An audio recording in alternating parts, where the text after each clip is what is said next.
gentlemen. Welcome to the Philly Fans Podcast. I'm Dan McDevitt, as always, joined alongside my co-host.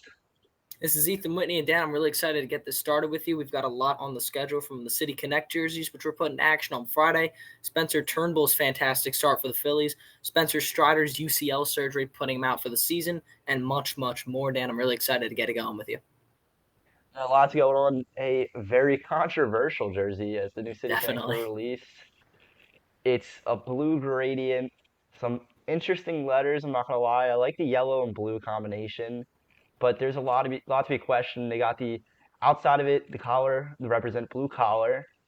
But I think one thing that everybody's in agreement on is the hats. Yeah, the hats. I don't know about you. I love the hats. The hats, I'd buy that. That's fantastic. The bell, love it.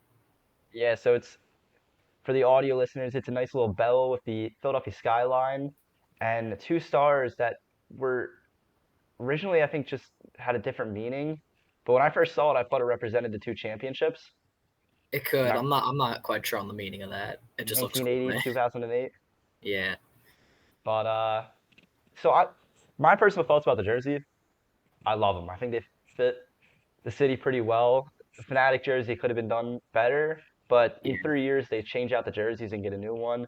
They could go for the option that the Washington Nationals did and opt out in 2 years. But either way, I think I like the jerseys. Bring them on. Yeah, at first when they got leaked, when that leak came out on Twitter, I wasn't a huge fan of them. They didn't look great to me, but seeing it on the players for the first time, seeing it in action, I really liked how they looked.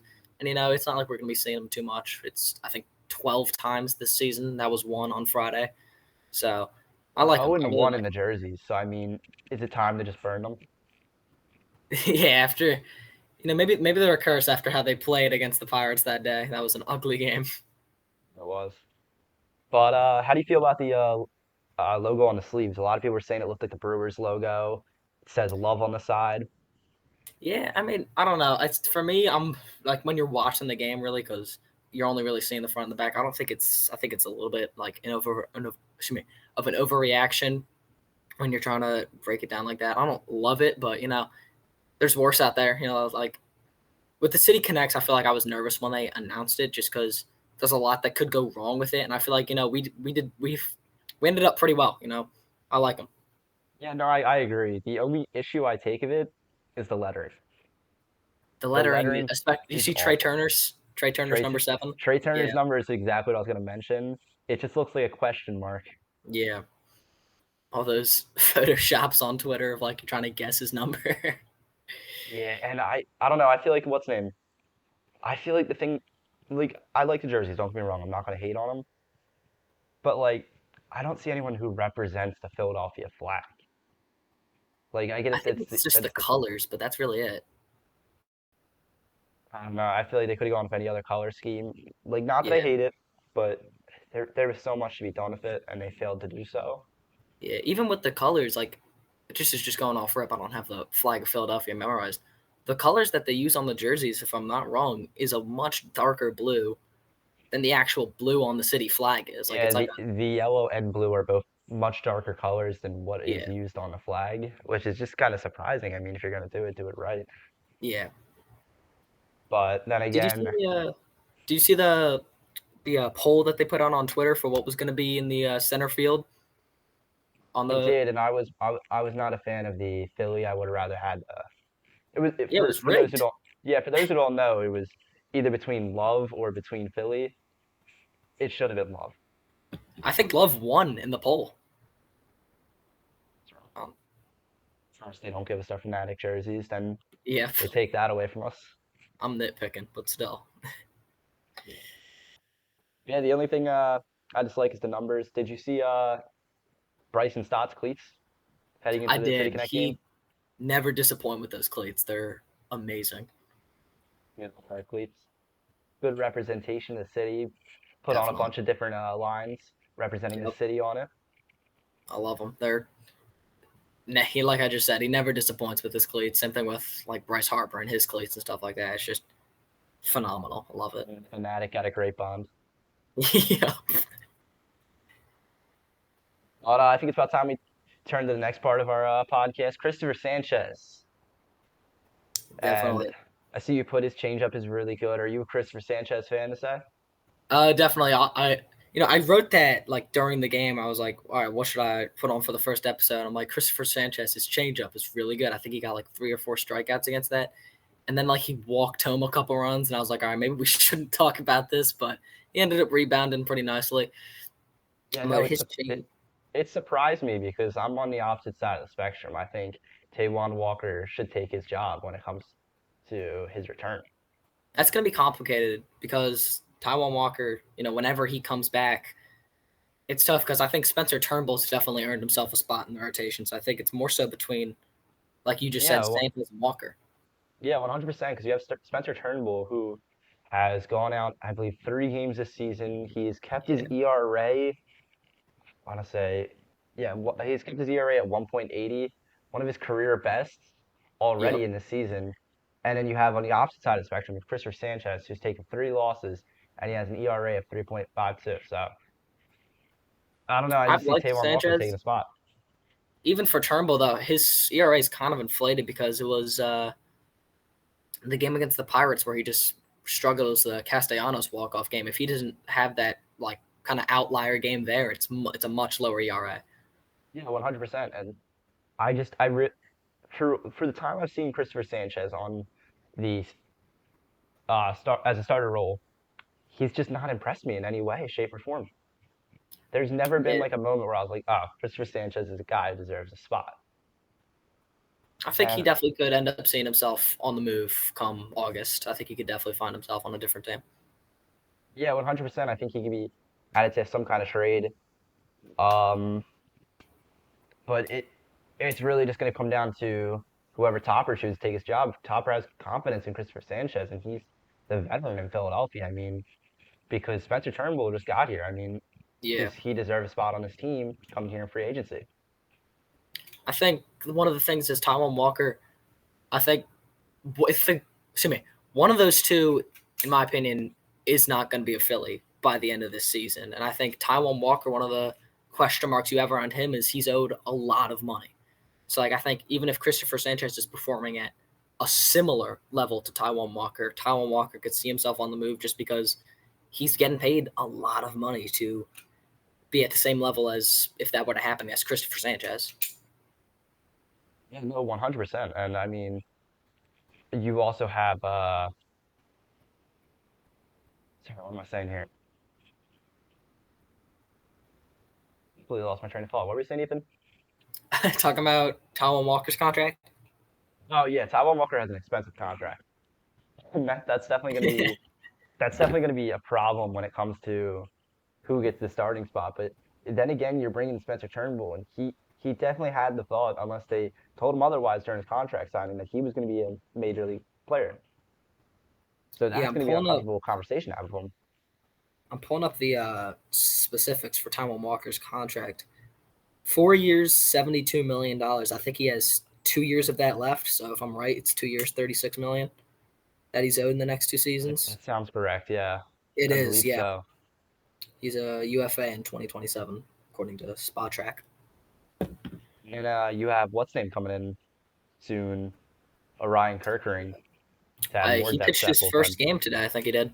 He pitched an inning earlier today against the Pirates. Or See was what that the yesterday? stats were from that game. He took home the It win, was and he pitched 4.1 innings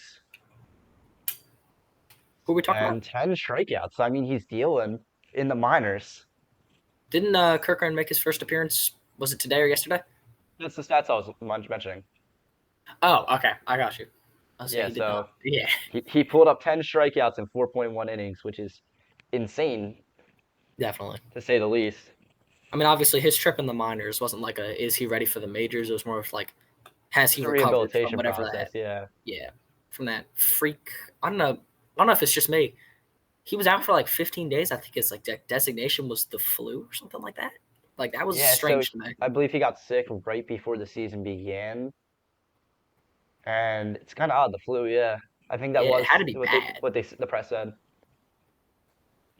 Guess it's just a bad case. I mean, it's unusual, but guess that's what he needed. Like it had to be something like never seen before to keep a professional athlete out of the game for Yeah, 15 games, 2 weeks. 100%. That even mentions like sports medicine at this point. Yeah, Like it's wild how quick they can just recover. exactly. Like Bryce Harper last year. Yeah. So it's moving on. Marsh's fantastic start. Player Brandon who they didn't know if he deserved a spot on the starting roster, so he's earning it. Rob Thompson was not making a lot of fans when he was trying to use him as like an every other day guy in the first few games of the season. But Brandon Marsh, I think he's at insane. He's at like 300 batting average, 4 home runs. He's been the most consistent bat on this offense, which has really struggled to take off early in the season. Did you see the Howard Eskin interview I with did. Topper? I did see that. 94 WIP was calling it the reason the Phillies season turned around. Howard Eskin For WIP said a lot of things. So, calling him insider of the year. I think Thompson would much beg to differ. yeah, I'm not quite sure about that one, but Rob Thompson was right. They're gonna slug, and they did. But yeah, Brandon Marsh. If I could pull up his exact statistics in just a second, but he has just been a fantastic left-handed bat, and I think the undisputed best bat in this lineup so far through this season. And I think genuinely, like if you're gonna, because he's had the issue with righties, right? Mhm. Yeah, and it's just if you're gonna judge him for that, you got to give him live pitches against a righty and get him better. If you want him in this everyday role, he's just got to see live pitches. It's just how the system works, and I I think think that was just how what he was missing. yeah, today might have been. Don't quote me on this, but like maybe a second or third game starting against a righty and Mitch Keller, I believe so. Yeah. and like I'm trying to see. I don't know. I can't pull it up right now, but his stats on the season: 3.13 average, 4 home runs, 9 RBIs, and he's only played. He's missed a lot of games. He's played in 15 games so far, which is actually still a really good start. You know what I'm trying to say? Uh, No, I understand completely. Um, but yeah, so I mean, talk about people with good starts. Then we can move to the bad, and we're going to talk about here Whit Merrifield and Nick Castellanos. Whit yeah, Merrifield, a huge signing. I still don't see him as a bad signing and a yeah, bad it's too bad player to this early. team. I mean, he still has a lot of room to improve. He's new here. The other man Definitely. is not, and has proven No, that he loves to have off seasons or bad seasons, may I say. Nick Castellanos. he's. I saw someone say this. And I think this was framed really well. I forget who it was, but it's that like ever since we signed Nick Castellanos after he had that fantastic year with the Reds, he just hasn't been the same person. Yeah, Not no, it 100%. He had a good postseason. I believe it was 20. It was 22. wasn't last year, so it had to be the year before Yeah, I that. believe it was 22. He had a good postseason, but he's not the player he once was. As Hmm. he says in baseball, you either age like a fine wine or you age like milk, Yeah, and it's pretty and I clear to think see he that doesn't have he's much aging of like milk. a.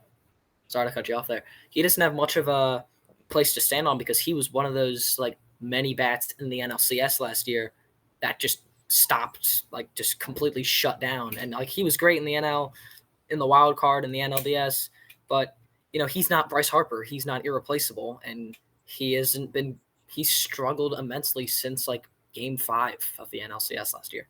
Yeah, and it goes to question where his head's at because you have a player like JT whose bat went very cold during the Yep. postseason, and you saw the improvements during the offseason. You saw the training he was putting himself under, and it showed out during spring training. It showed out Mhm. so far during the regular season. But again, Nick Castellanos has just gone cold, and I've been saying this for I think like I want to say like a year and a half now. That Nick Castellanos needs to go without a Yeah, I doubt. could see it. Problem is, I don't know which team is going to take on that contract because it's I think a couple years longer and more expensive than like Taiwan Walker. I could see a team taking on that. That's 2 years and a lot of money, but it's not an absorbent amount. You know what I mean? But I Let me think pull up his Castellanos is. contract. I think he's got 3 years left. I might be wrong, but definitely what you were saying, just not the same. And I think to build off your point for JT Realmuto, he put in all that work because his like they were talking about on the post game the other day for the NBC Sports Philadelphia, his new swing is just phenomenal, and he's just gonna only get better and better with it. Yeah, he still has 3 years to go, and every year he's getting paid $200,000. I mean, sorry, $200 million. I'm We'd be sorry, you wildly yeah, we'd be wildly underpaying him if it was 20,000. $20,000. Maybe he could stay. Maybe he could stay Yeah, around. no, I think we could take his contract. Yeah. Whit Merrifield, though, on the other side of this, like you said, I think it's way too early to call it a bad signing, but he was one of those guys where it's just get on base. He was good last year in Toronto on a team that just didn't end up doing too great against Minnesota last year. But just that he's that contact hitter, and he just hasn't been getting.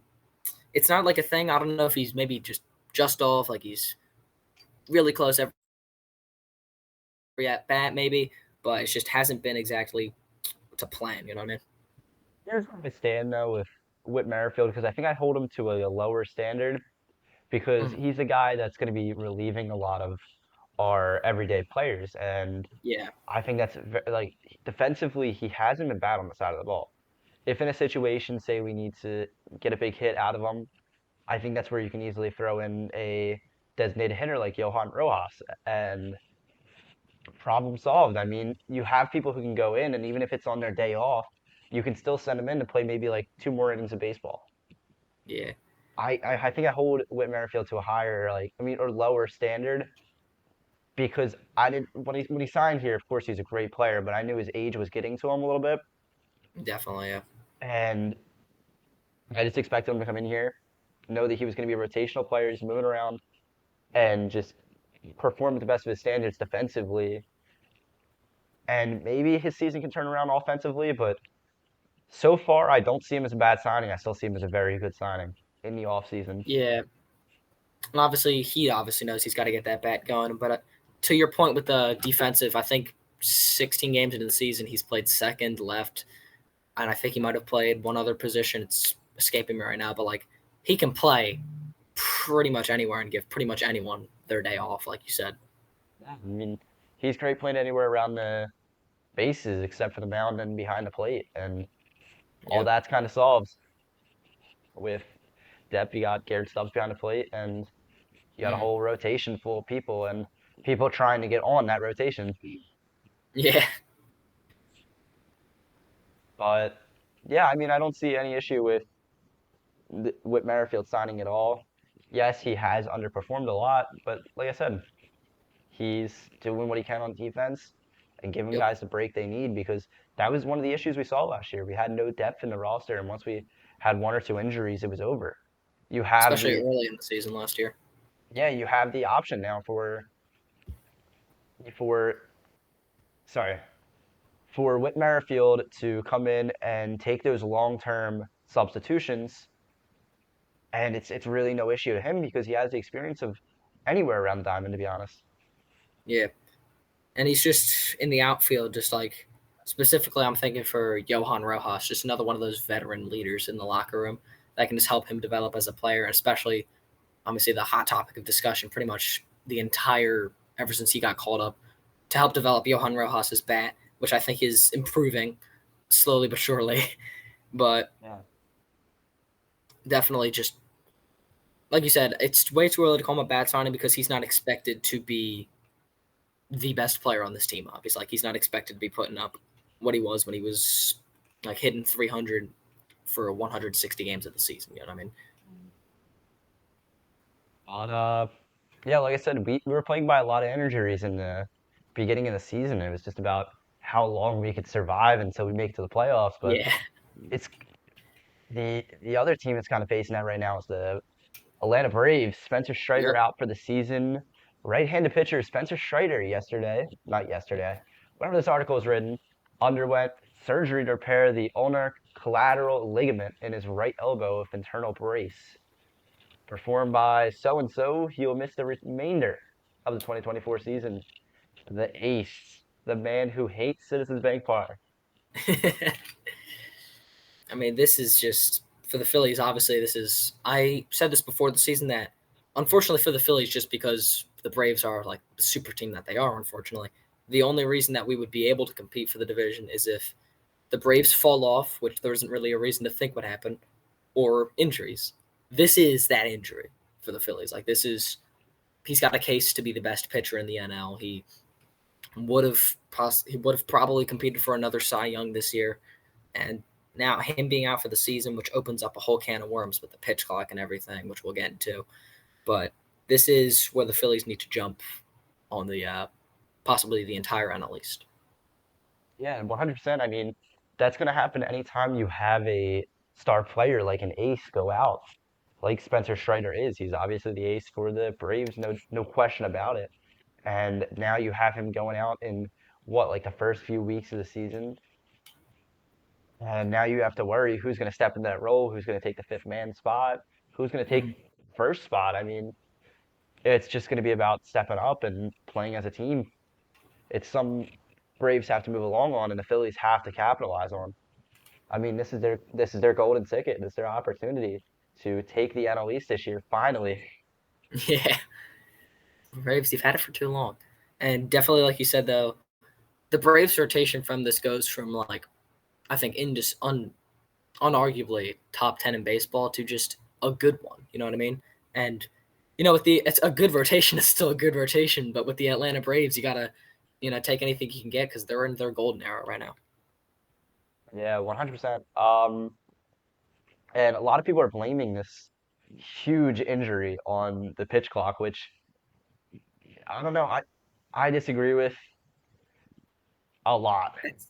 It's tough because it's not only a pitch clock issue because there's been a lot of people out there who can say it a lot better than I can, but it's the problem with obviously velocity. Like if your humans aren't supposed to do that, like that's just inevitably going to happen. I mean, a lot of people are already worried about Paul Skeens for the Pirates. Like he's throwing, I think his top 5 pitches like in every game he's thrown in Double A or in the Sure, minors for 100. the Pirates have been 101 miles an hour. Like that's just Tommy John. I think it went from the worst fear to almost an expectation for Yeah, these and pitchers who are going to throw that. I mean, you kind of hit right on the head there, as in like it's not the issue of the pitch clock. It's the issue of they need to tone velocity down for the sake of baseball.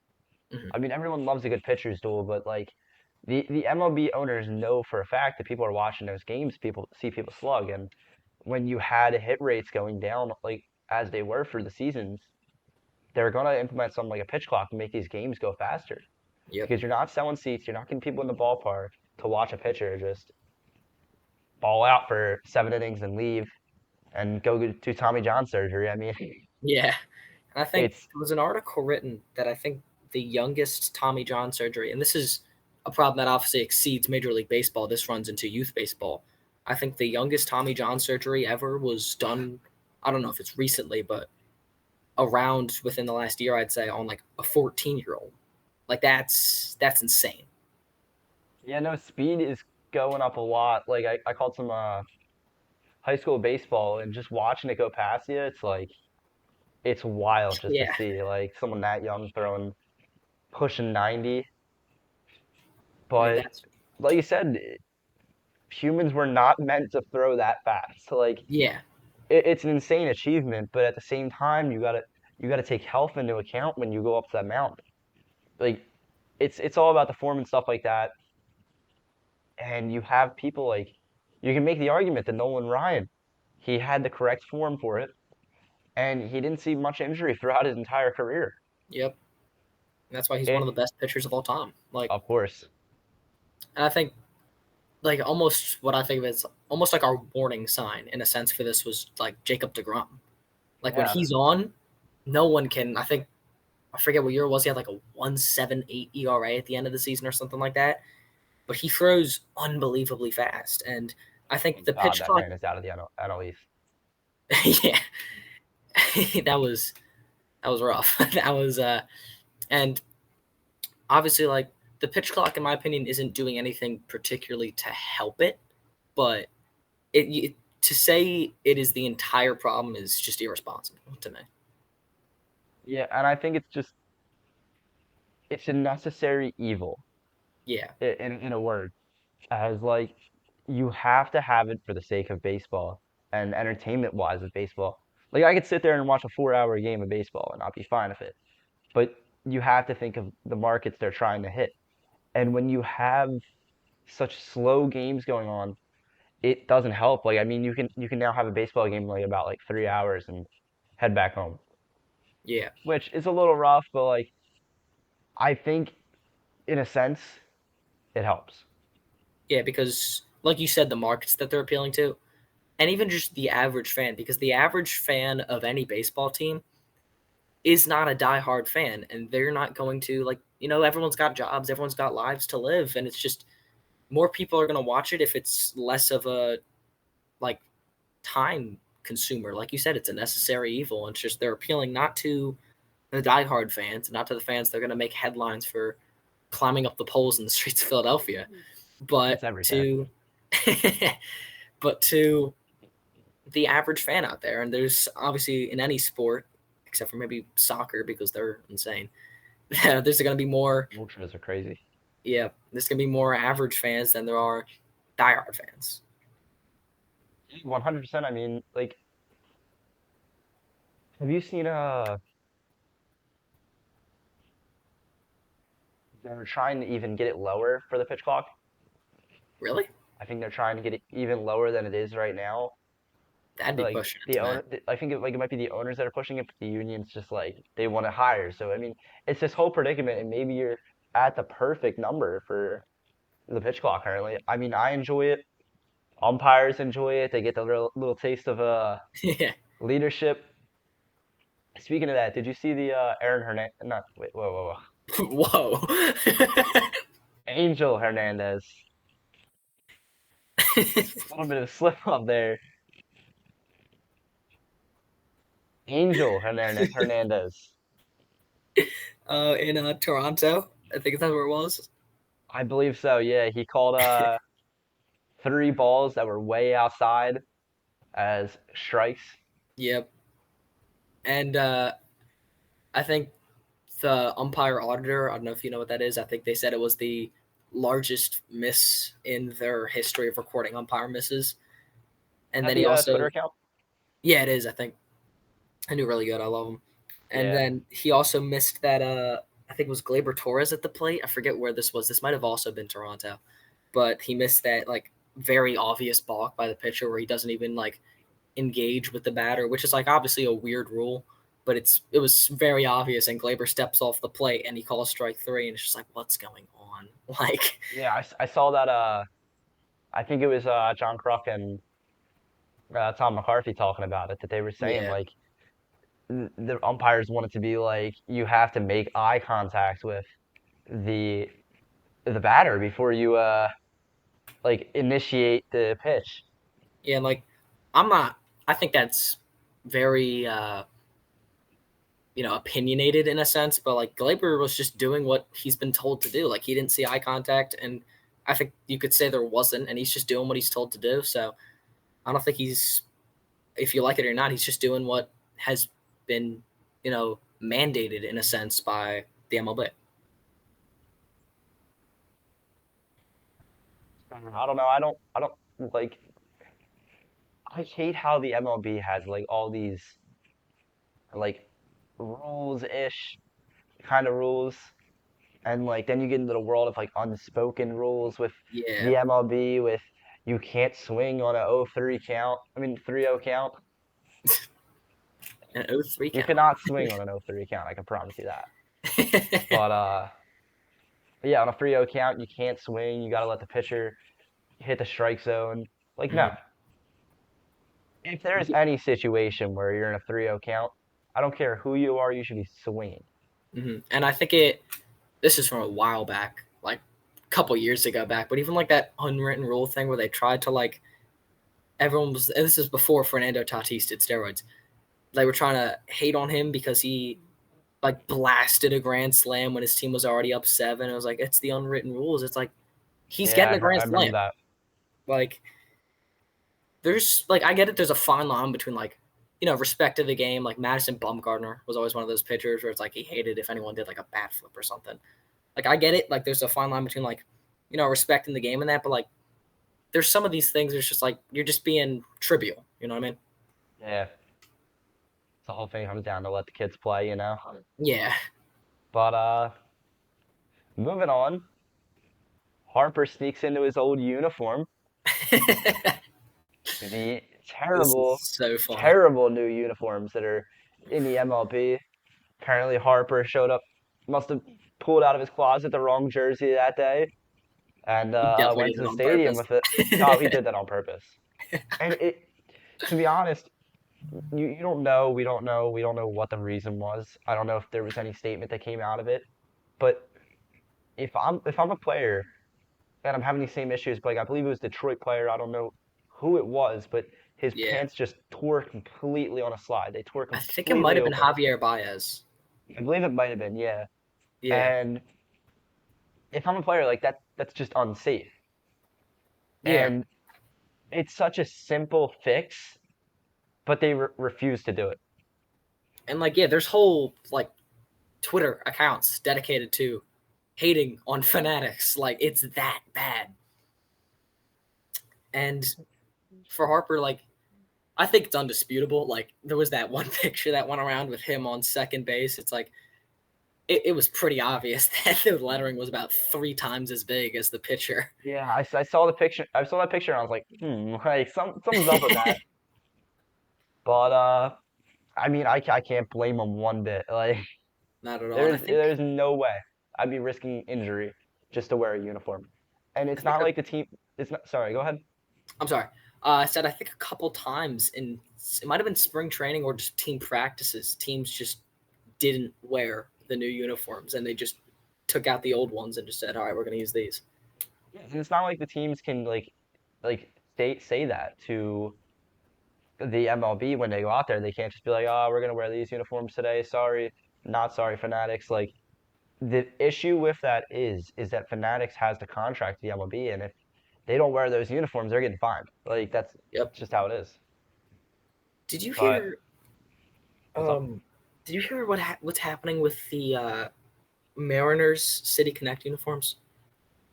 And nah, those are great uniforms. They are apparently Fanatics hasn't delivered them to Seattle, and like they're expected to go up like next week, and the Mariners just don't have them.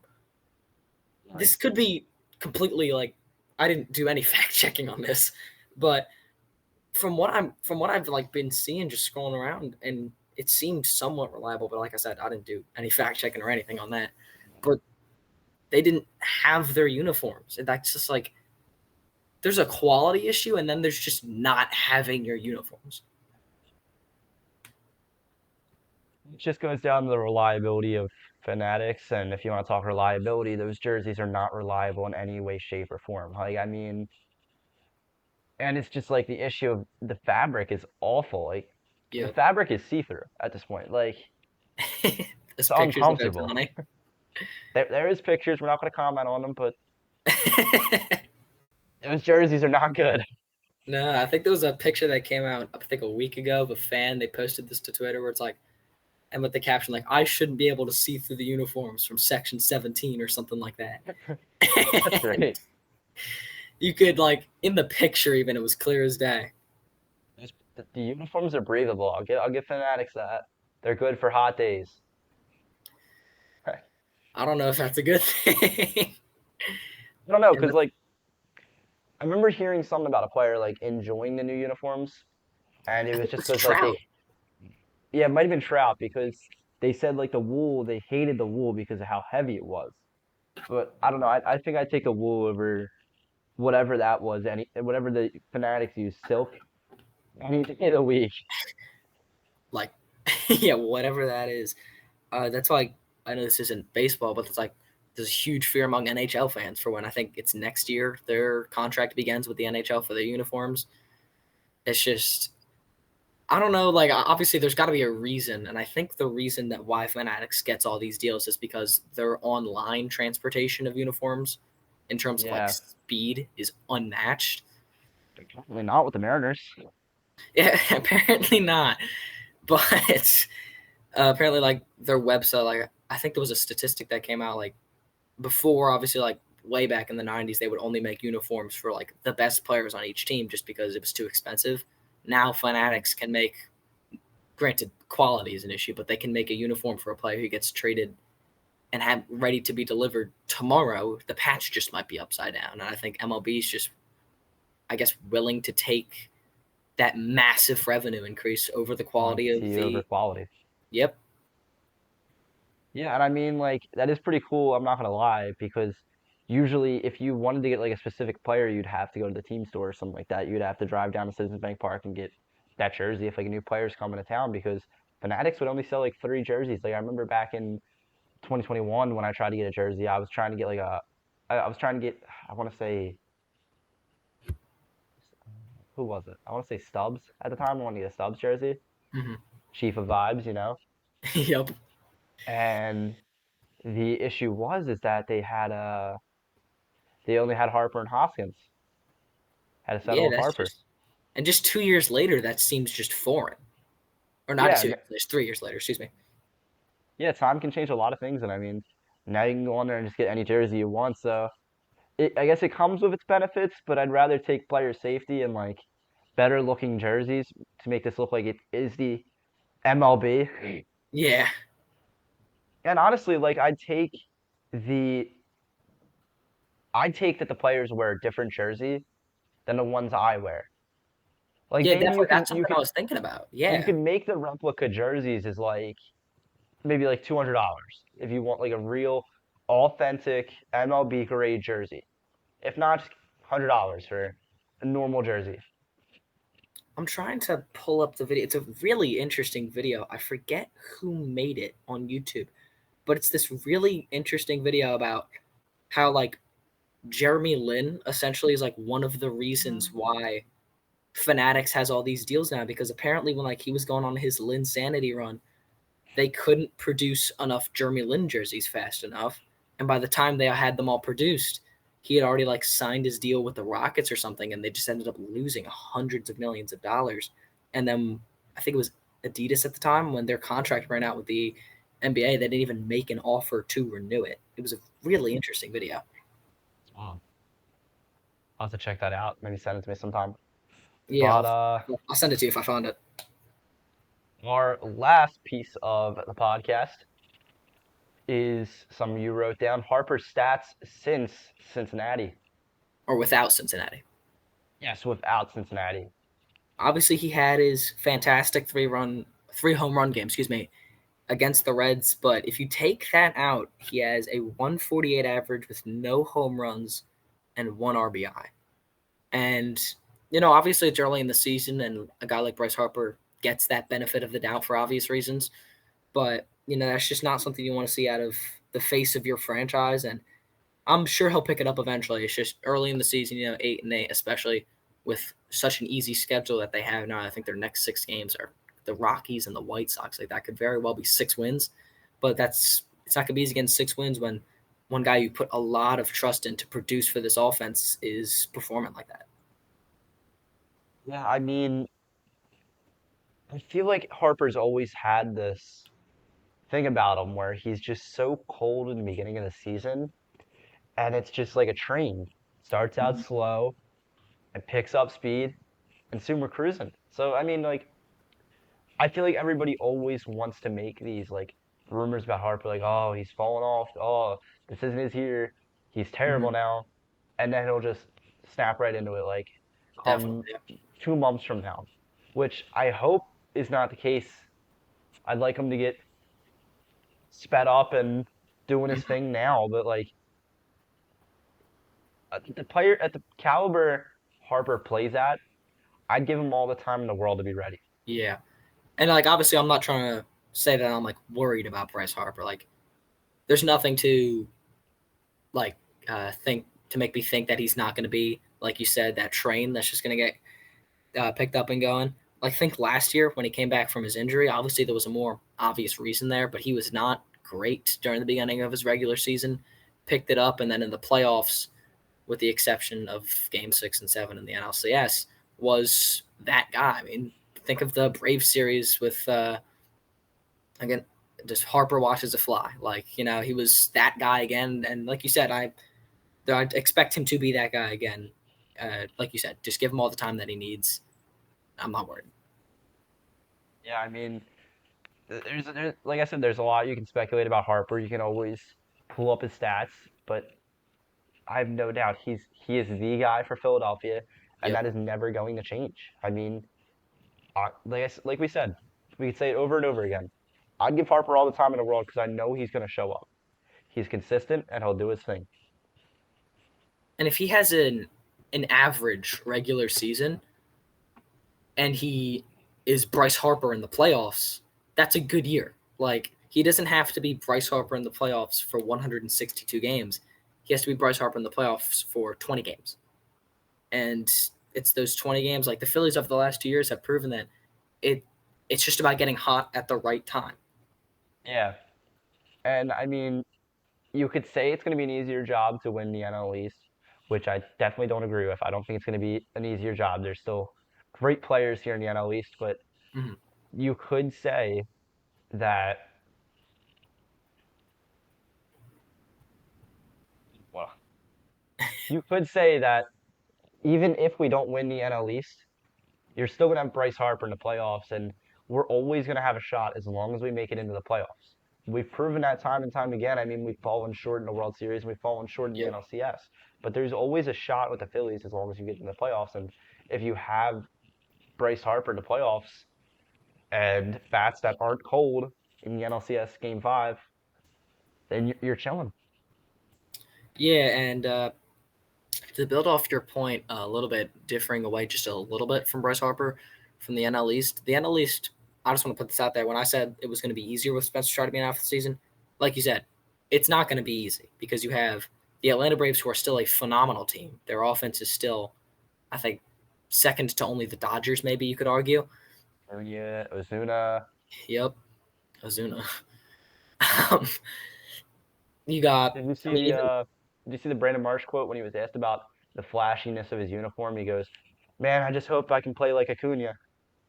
did he say that? Yeah, I did not see that. That's awesome. But even like the Mets, even like I think they're a team that they're not going to be competing for the NL East, but they started off slow. They've won 2 straight series. I think that's a team that's going to be decent, throughout the season. So you disagree with I am that? on the complete opposite side of the spectrum. I think the Nationals might finish above the Mets. I've never seen a team with so much talent on their roster be so bad. Oh my God, And like I didn't even Astros. mean to like start bashing the Mets like on this episode, but like I mean there is no worse team right now in the NL than the Mets. The Mets are garbage. I think saying that the Nationals have finished above them would say a lot more about the Nationals than it would about the Mets. And I think the Nationals, like Yeah, they're not going to be a good team this year, but there's like I think they could like surprise a lot of people, send themselves with 70, 75 wins or something like that because they're starting to hit the upward spiral in their rebuild. as long as the Marlins don't find their groove, I think the Mets could finish above the Marlins at 4. But my honest predictions of the NL East, it's gonna be Marlins, Mets, Nationals, Braves, Phillies. We're winning the NL East this year. We are not winning the NL West, but the NL East is definitely up for grabs with the Braves being obviously without Spencer Strider. The Braves is so interesting because the last 2 seasons, there's been a lot of talk about, there's been a lot of complaining about the playoff system. From, I mean, even Brian Snicker, I think the day before opening day was talking about it or something like that.